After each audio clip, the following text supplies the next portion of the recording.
স্বাগতম সবাইকে। আমি মোহাম্মদ খোসনুর আলম, পড়ছি ঈশপের গল্পগুচ্ছ থেকে ভিন্ন যুক্তি। চোর ঢুকলো গেরস্থের বাড়িতে।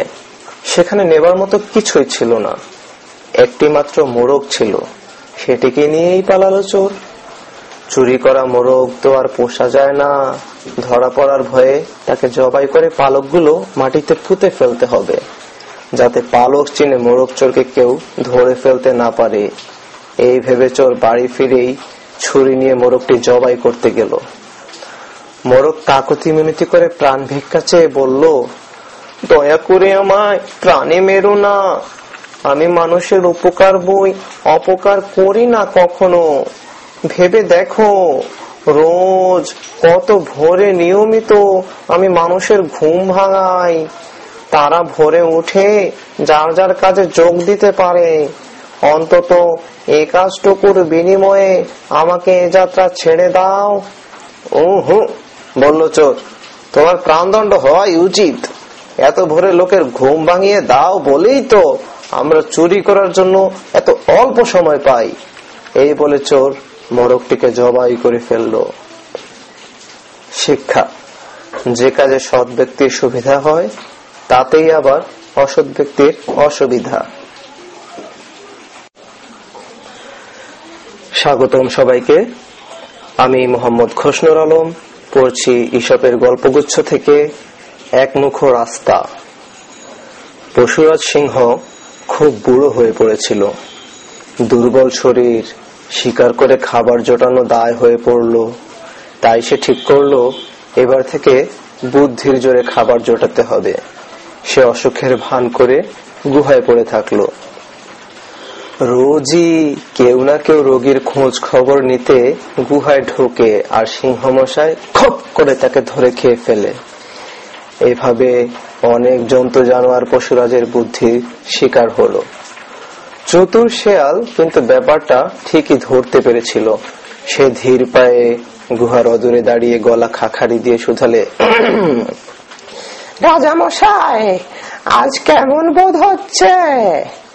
ভাঙা ভাঙা ভেতর থেকে জবাব এলো, মোটেই ভালো নয় হে, মোটেই ভালো নয়।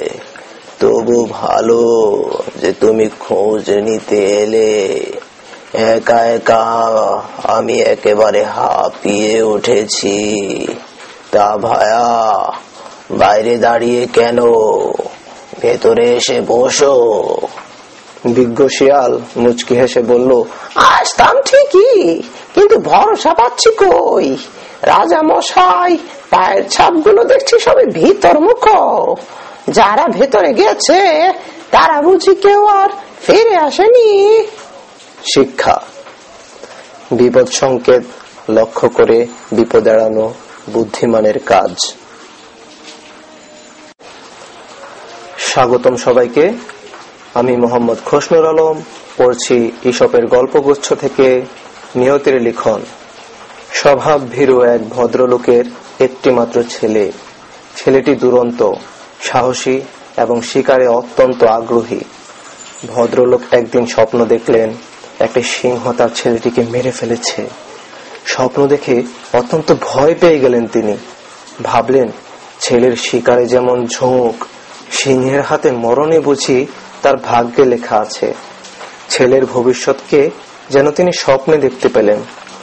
নিয়তির লিখন এড়ানোর জন্য সভয়ে তিনি ছেলের জন্য একটি উঁচু দেয়াল ঘেরা ঘর তৈরি করে চারিদিকে প্রহরী নিযুক্ত করলেন এবং ছেলেকে সেই ঘরে বন্ধ করে রাখলেন। তিনি তার মনোরঞ্জনের জন্য ব্যবস্থা করলেন।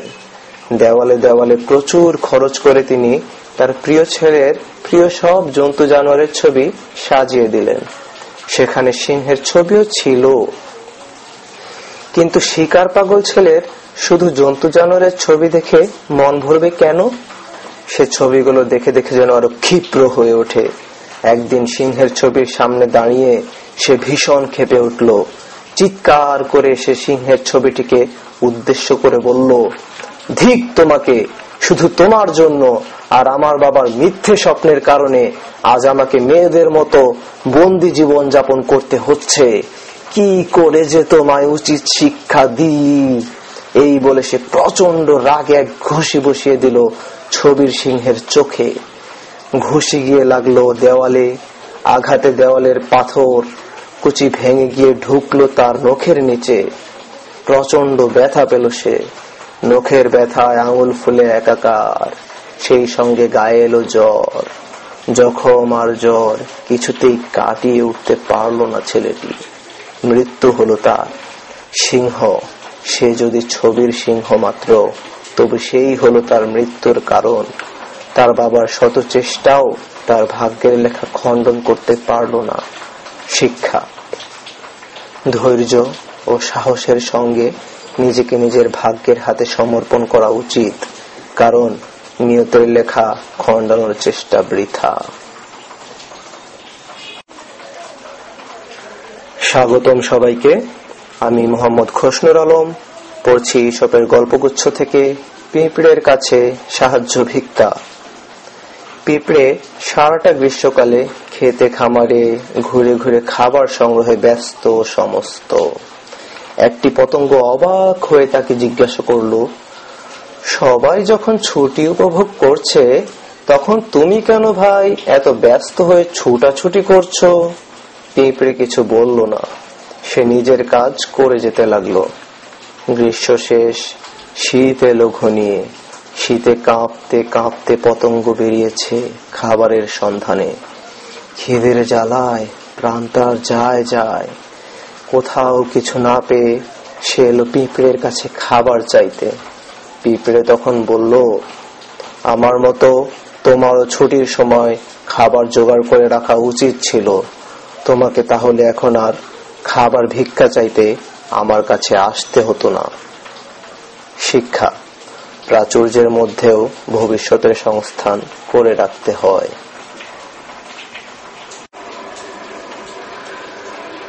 স্বাগতম সবাইকে।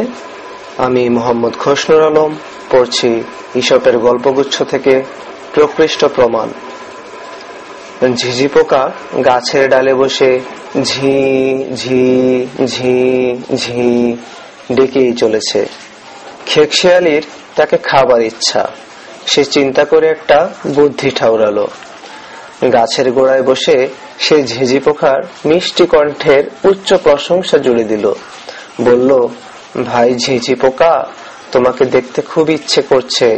এত বলিষ্ঠ ও সুমিষ্ট কণ্ঠস্বরের সমন্বয় তোমার মাঝে। না জানি তুমি দেখতে কেমন। একবার এসো না ভাই নেমে, তোমাকে দেখে ধন্য হই। ফাঁদে ধরা দেবার পাত্র নয় ঝিঝি পোকা। সে একটি পাতা ছিঁড়ে টুপ করে ফেলে দিল খেকশিয়ালির নাকের ডগা লক্ষ্য করে। খেকশিয়ালি ঝিঝি পোকা মনে করে খপ করে ধরে ফেললো পাতাটি। আসল ঝিঝি পোকা তখন গাছের ডালে বসে রসিয়ে রসিয়ে বলল, ভুল হয়ে গেল তোমার খেকশিয়ালি। তুমি ভেবেছিলে আমি নেমে এসেছি তোমার কথায় ভুলে। আমি কিন্তু সবসময় তোমার থেকে সাবধান, কারণ বহু আগেই তোমার লেদায় ঝিঝি পোকার পাখনা আমার চোখে পড়েছে। শিক্ষা, সতর্ক থাকলে অনেক বিপদ এড়ানো যায়।